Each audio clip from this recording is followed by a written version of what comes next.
apa kabar semuanya? Assalamualaikum warahmatullahi wabarakatuh. Perkenalkan, nama saya Nur Azizah Rohmah dengan NIM 21011116012. Di sini, siapa yang puasanya masih semangat atau udah kerasa lemas, udah kerasa haus, lapar gitu kan? Jadi belajarnya nggak semangat gitu. Nah, di sini saya akan memberikan materi tentang belajar lebih fokus saat puasa. Jadi, simak materinya sampai selesai. Yuk! Konsentrasi belajar.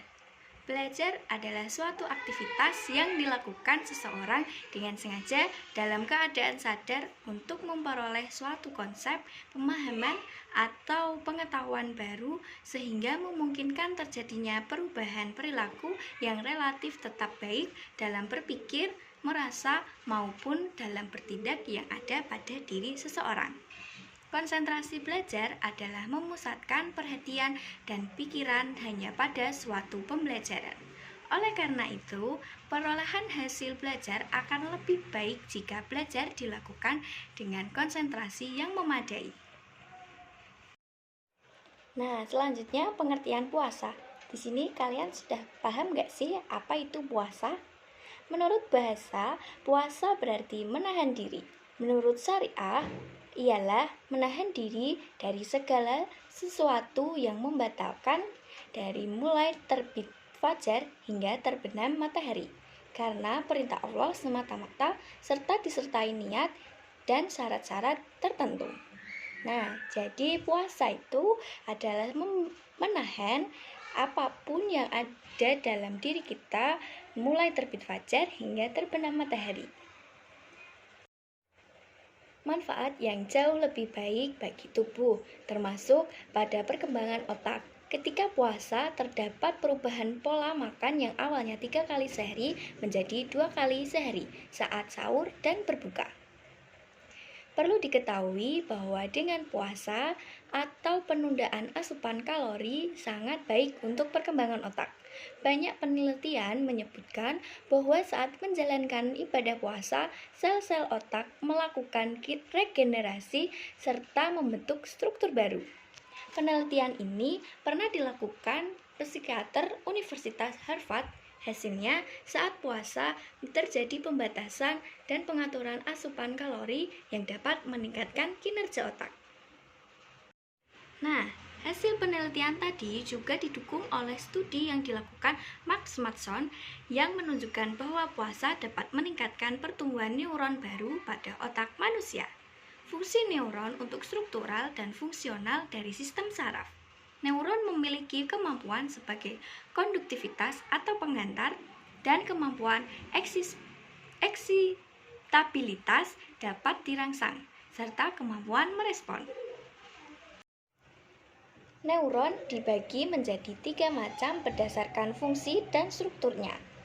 Pertama, sel saraf sensorik yang berfungsi menghantar impuls dari reseptor ke sistem saraf pusat, yaitu otak dan sumsum tulang belakang.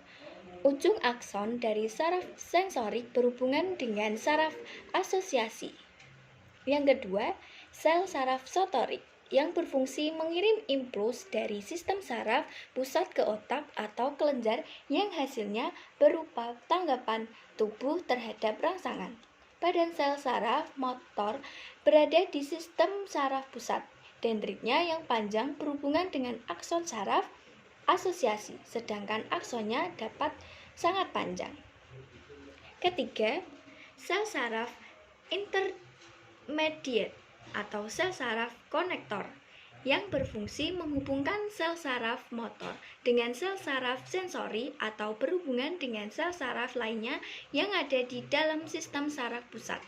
Sel saraf intermediate menerima impuls dari reseptor sensorik atau sel saraf asosiasi lainnya. Ketiga sel saraf tersebut membentuk suatu sistem yang saling terkait sampai tersalurkannya suatu impuls dari luar dan mendukung konsentrasi seseorang. Kadar gula dalam tubuh cenderung menurun, sehingga hal tersebut menyebabkan otak dalam keadaan tidur. keadaan tersebut juga mampu meningkatkan kualitas tidur. Jadi, jika di waktu biasa istirahat kurang bisa nyenyak, maka saat puasa tidur akan lebih berkualitas dan ketika bangun lebih fresh. Nah, yang perlu diperhatikan oleh kalian siswa-siswa ini ketika puasa antara lain mencukupi kebutuhan nutrisi saat sahur dan berbuka puasa. Yang tidak kalah penting, dibutuhkan istirahat yang baik dan tidak membiasakan begadang hingga larut malam. Sebab tubuh membutuhkan istirahat agar proses metabolisme bisa berjalan normal. Dengan begitu, siswa tidak akan tampak lesu saat belajar di kelas. Nah, ini dia cara menjaga kestabilan konsentrasi belajar ketika puasa. Yang pertama, nutrisi yang cukup saat sahur dan memenuhi kebutuhan karbohidrat, protein, vitamin, zat besi, dan mineral. Zat besi bisa didapat dari sayuran dan kacang-kacangan. Jumlah zat besi yang cukup akan membantu tubuh menyerap oksigen yang lebih banyak ke otak dan berfungsi mengurangi kantuk dan mempertahankan konsentrasi saat belajar. Yang kedua, istirahat yang cukup antara 7 hingga 8 jam per hari. Gunanya untuk menggantikan sel-sel yang rusak, pertumbuhan, pemulihan, dan penataan kembali informasi dan memori yang diterima. Ketiga, melakukan aktivitas dan kegiatan positif dan jangan terlalu menggunakan tenaga untuk hal yang tidak penting. Tujuannya untuk mengalihkan lapar dan haus pada aktivitas lainnya. Yang keempat, menciptakan tempat belajar yang nyaman dan sejuk serta suasana yang produktif bagi siswa. Nah, gimana nih? Udah tahu kan bagaimana cara belajar fokus saat puasa? Nah, ternyata kita sudah berada di penghujung acara, maka saya akan tutup dan ucapkan terima kasih kepada kalian semua yang sudah mau memperhatikan materi yang saya sampaikan. Semoga dengan adanya pemaparan materi ini bisa menambah pengetahuan kalian dan bisa menerapkan cara-cara yang telah saya sampaikan.